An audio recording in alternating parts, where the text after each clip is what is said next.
नमस्ते दोस्तों, आज सुनिए सुप्रसिद्ध लेखिका कृष्णा सोबती जी की लिखी हुई कहानी बहनें। तो प्रस्तुत है कहानी बहनें।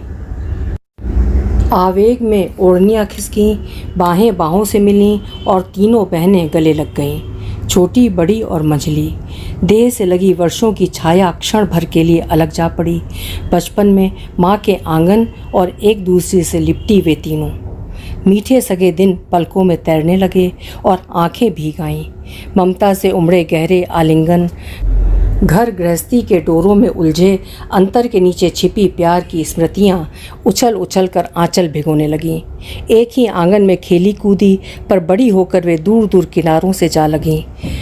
घर आंगन बदल गए, प्यार के नाते बदल गए और आसपास जैसे अपनी अपनी परछाइयाँ घूमने लगीं। फिर तो इसी तरह कभी कभी शादी ब्याहों में 2-4 दिनों का मेल और फिर भर्राए कंठों से विदाई। बड़ी ने कंधे पर से हल्के से मंजली का सिर उठाया और माथा चूमकर गीले स्वर में बोली, मंजली, ये दिन आ गया है तुम्हारी राह देखने। धर्म के ब्याह में ना आती तो मन का तार तुम्हारी ओर ही बजता रहता। मंजली ने आंचल से आंखें पोंछी और बहन की ओर स्नेह से निहारते हुए कहा, बहन, क्यों ना आती बेटे के ब्याह में? आज के दिन बलिहारी जाऊं, मेरा बच्चा घोड़ी चढ़ेगा, सेहरा बंधेगा। बहन, मेरे बच्चे को बुलाओ तो। फिर जरा हंसी, अरे आज तो दूल्हे को कुटुंब परिवार घेर कर बैठा होगा। हाँ बहन, मेरी बहू कैसी है? कपड़े लत्ते गहना गांठा तो सब बनवा लिया है ना? बड़ी व्यस्त भाव से अपनी बहनों के लिए खाने पीने को कहने रसोई घर की ओर जा रही थी। बहन की बात सुनकर लाड़ में भीग गई। जाते जाते रुकी, मंजली, लड़की का भाग्य अच्छा है, सब कुछ चाव से बनवाया है। तुम जानो, अब वो पहली बात तो रही नहीं।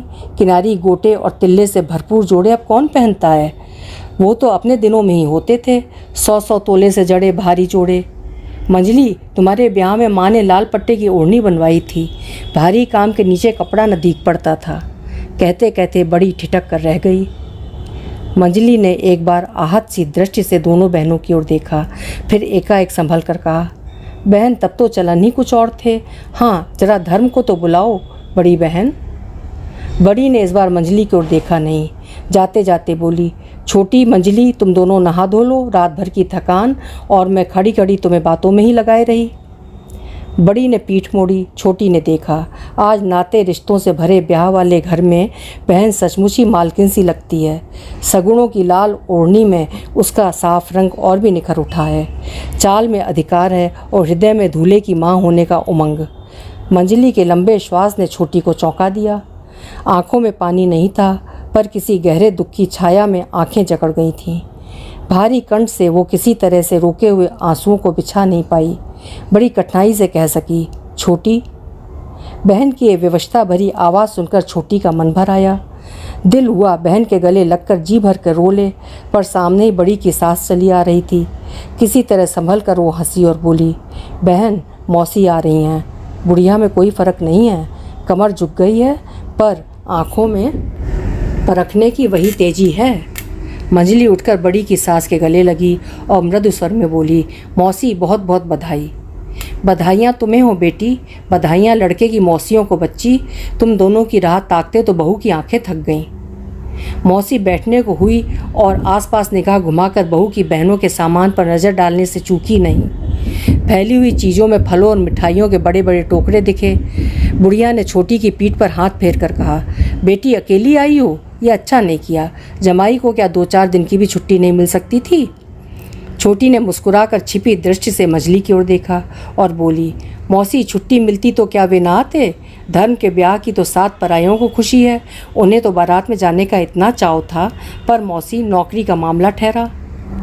मौसी मंजली की ओर मुड़ी, बेटी, सास ससुर तो अच्छे हैं? सुना था कारोबार के 2 हिस्से हो गए हैं। बेटी, देवर देवरानियाँ तो वहीं हैं ना? छोटे देवर क्या लड़का हुआ है? बधाई हो। उसने शायद बहू ही कह रही थी कि देवर के लड़के को मंजली गोद ले रही है। छोटी ने मंजली के मुख पर विरक्ति की फीकी सी मुस्कान देखी, जैसे कह रही हो, मौसी, इन सब बातों का क्या जवाब दूं? छोटी ने बुढ़िया को दूसरी ओर खींचा। मौसी, सुना है समधियों का बड़ा घर है, लड़की के भाई ठेकेदार हैं। मंजली बहन, इस बार तो मौसी को समधियों के यहाँ से मोतियों का हार आएगा। छोटी की बात सुनकर मंजली हंसी। छोटी मौसी को कितना पहचानती है। बहू की विधवा निसंतान बहन के परिवार के झगड़ों से निकलकर बुढ़िया को किसी दूसरी ओर ले जाना आसान नहीं। समधियों की बात सुनते ही मौसी सीधी होकर बैठ गई और उत्साह से बोली, बेटी, धर्म के लिए कोई एक रिश्ता था। लोगों ने चक्कर काट काट कर हमारी देहरी धुला डाली, पर तुम जानो हमें कोई लेन देन का विचार न था। मालिक की दया से दिया घर में सब कुछ है। भगवान सबको ऐसा दिन दिखाए। छोटी, किसी सयानी की ही दवा दारू कराओ। अपनी बहन को ही देखो, पूरे 10 साल बाद ये लड़का हुआ था। चिंता के मारे तो मेरा शरीर घुल गया था। बहू का भागी समझो कि मालिक ने उसकी सुन ली।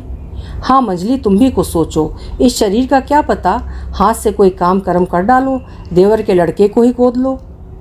मौसी की बात पूरी होने से पहले ही व्यस्त भाव से बड़ी आ पहुंची। सास की ओर संदेह और शंका से देखकर बोली, छोटी, सूखे मुंह ये वक्त आ पहुंचा है, उठो जल्दी नहाओ। कहते कहते बड़ी ने संकेत से छोटी को ऐसे देखा जैसे अब उसका क्षण भर भी यहाँ बैठना नहीं होगा। छोटी और मंजली एक साथ उठी तो बड़ी ने सास को कुछ अनचाहे से तीखे स्वर में कहा, अम्मा, आते ही इन्हें बातों में ले बैठी। तुम्हारी ये आदत जाएगी नहीं। पहर हो गया, उन्हें आज मुंह में पानी की बूंद तक नहीं पड़ी। बुढ़िया ने तेवर चढ़ाकर बहू की ओर देखा। कभी जमाना था सास की इन आंखों के सामने बड़ी का सिर ना उठता था, पर आज बुढ़िया की आंखों में नहीं, बड़ी के चेहरे पर उस अधिकार का बोध है। अब वो स्वयं सास बनने जा रही है तो किसी से क्यों डरेगी। सास ने पल भर में बहू की आंखों में छाए इस नए अधिकार को देखा। चाहा कि एक बार गरज कर बहू को ठीक कर दे।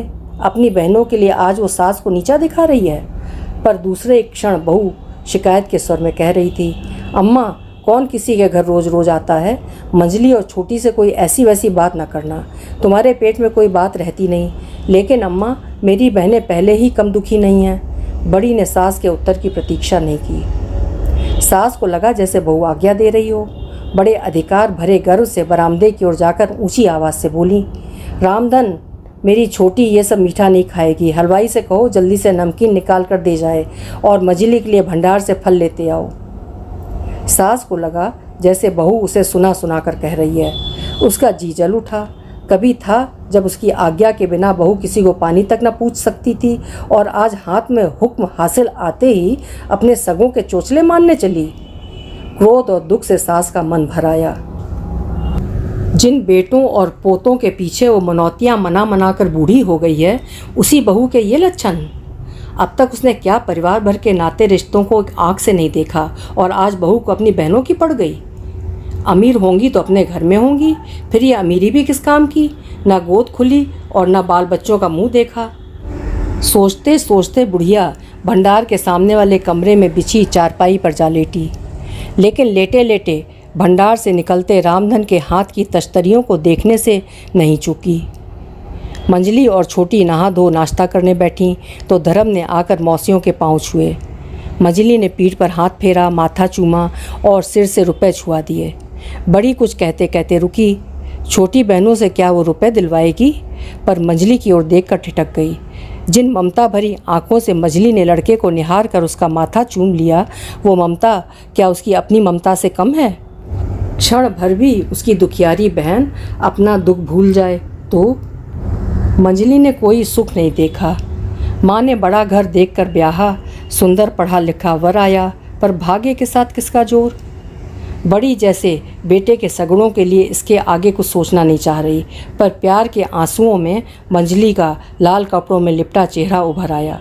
छोटी हंस हंस कर धर्म से कह रही थी, देखो धर्म, मैं तो मौसी वौसी कुछ नहीं, तुम्हारी बहन सी लगती हूँ। बहन का हक लिए बिना नहीं छोड़ूंगी तुम्हें। बड़ी का मन हुआ छोटी के लिए क्या न बिछा दे। बोली, बेटा कहते क्यों नहीं, मौसी जो हुक्म करो। इन्हीं पैरों का सदका आज ये दिन आया है बेटा। रात की रोशनी की जगमगाहट में दूल्हे का महकता फूलों का सेहरा चमचमा उठा। घोड़ी पर सोने का मखमली साथ चमका और बड़ी बूढ़ियों के सगड़ों में ब्याह और गुड़चड़ी के गीत गूंजने लगे। बड़ी के गले में हार चमक रहा था और झोली में सगुण के दिए रुपए।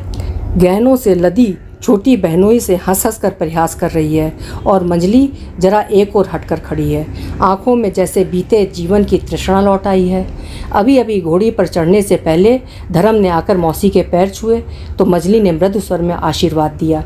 जीते रहो बेटा, भगवान तुम्हें बड़ी उम्र दे, खुशी खुशी बहू को ब्याह कर लाओ। धर्म ने हंसती आंखों से मौसी की ओर देखा। सामने से सीधे सादे कपड़ों में खड़ी मौसी के मलिन चेहरे की जगह लाज से सकुचाई रंग बिरंगे कपड़ों में लिपटी छाया आ खड़ी हुई। मन रस से भीग गया। कोई रिश्ते की भाभी हंसकर बोली, देवर कहाँ देख रहे हो? ये ससुराल तो नहीं है जहाँ लड़कियों में से किसी को ढूंढ रहे हो। आसपास खड़ी लड़कियां खिलखिला दीं। उनके साथ साथ मजली भी हंसी, पर इस हंसने में जैसे होंठ ही हिलकर रह गए। बीते वर्षों ने करवट ली। मजली सिर पर कपड़ा किए द्वार पर खड़ी है। आसपास सहेलियों की भीड़ है। उसके मेहंदी लगे हाथों में फूल माला काँप रही है। क्षणों बाहें ऊपर उठती हैं। मोतियों का गुथा सेहरा उसकी बाहों को छूता है और फिर एक लंबी सिहरन। मजली ने मानो बंद आंखें खोली। वो औरतों के समूह से अलग खड़ी है। बाजे बज रहे हैं, उसका कंठ घुट रहा है। पंडित जी का ऊंचा उच्चारण धीरे धीरे उसे झकझोर रहा है। मजली, ये बड़ी की आवाज़ है, क्या वो बहन को अपना ये दिल बताएगी? मंजली ने अपने से छूटकर इधर उधर देखा, पैर उठाए और घोड़ी के पास नाते रिश्तों के समूह में घिरे दूल्हे के पास जा पहुंची।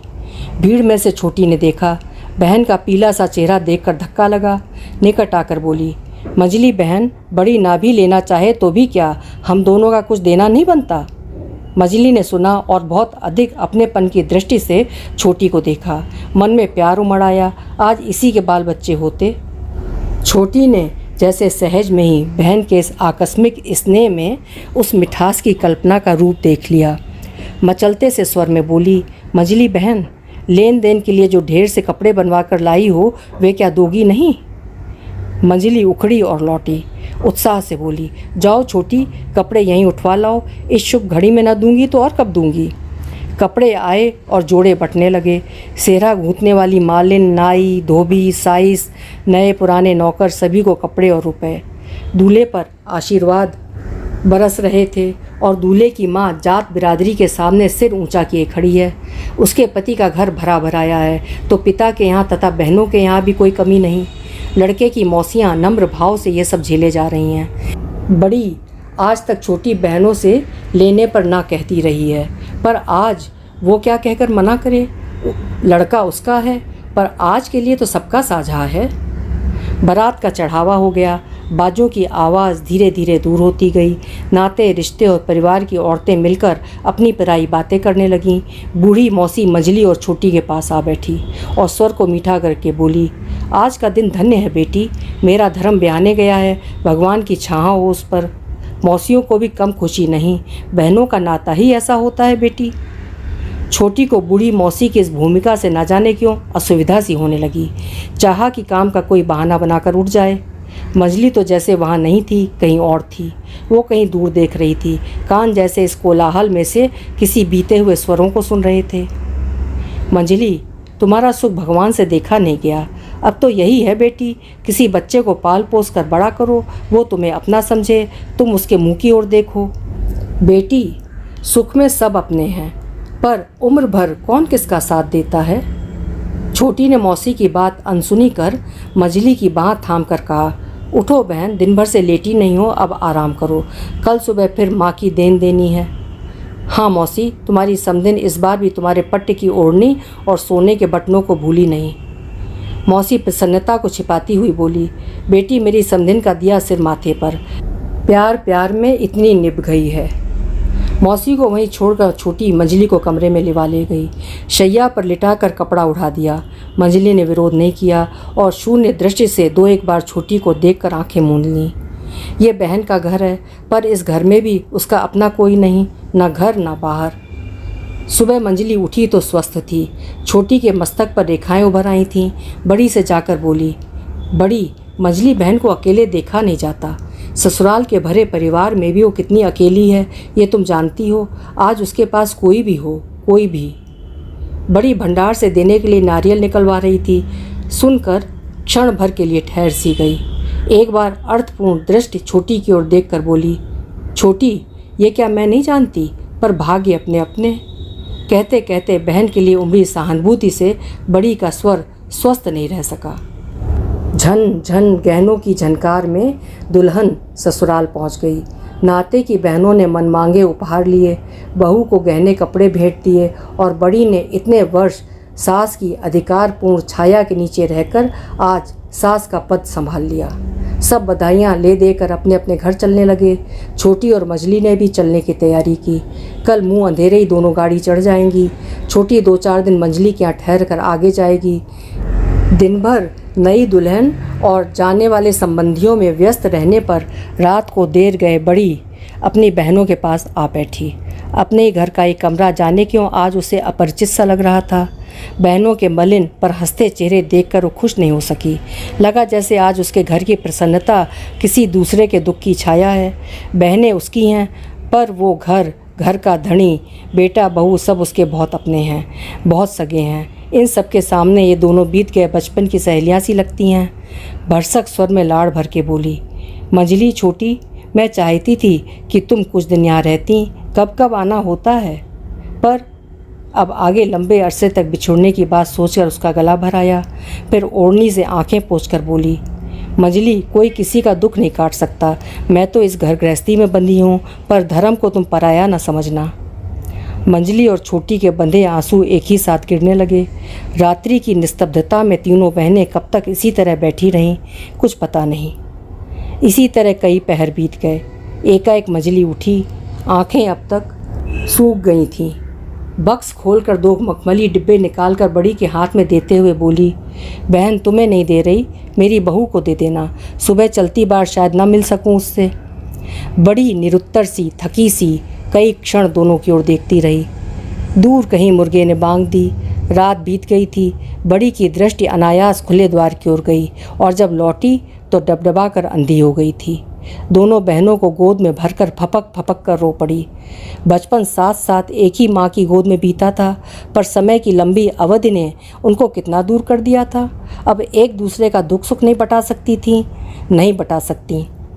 एक ही झोली में तीनों के आंसू गिर रहे थे, पर अब ये क्षण भर का साथ फिर उन्हें बिछुड़ जाना है। कितनी देर के लिए कुछ पता नहीं। वर्षों का लंबा बिछोह तीनों बहनों के सिर पर झूल रहा था। एक माँ की बेटियाँ, पर अब वे एक नहीं। उनके घर एक नहीं, उनके प्यार के नाते एक नहीं। वे तो जैसे एक ही घर आंगन से उठकर अलग अलग किनारे जा लगी हैं। अभी आप सुन रहे थे कृष्णा सोबती जी की लिखी हुई कहानी बहनें। ये कहानी नवंबर 1952 में पत्रिका में छपी थी। आशा है आपको कहानी पसंद आई होगी। आपका समय शुभ हो, मंगलमय हो।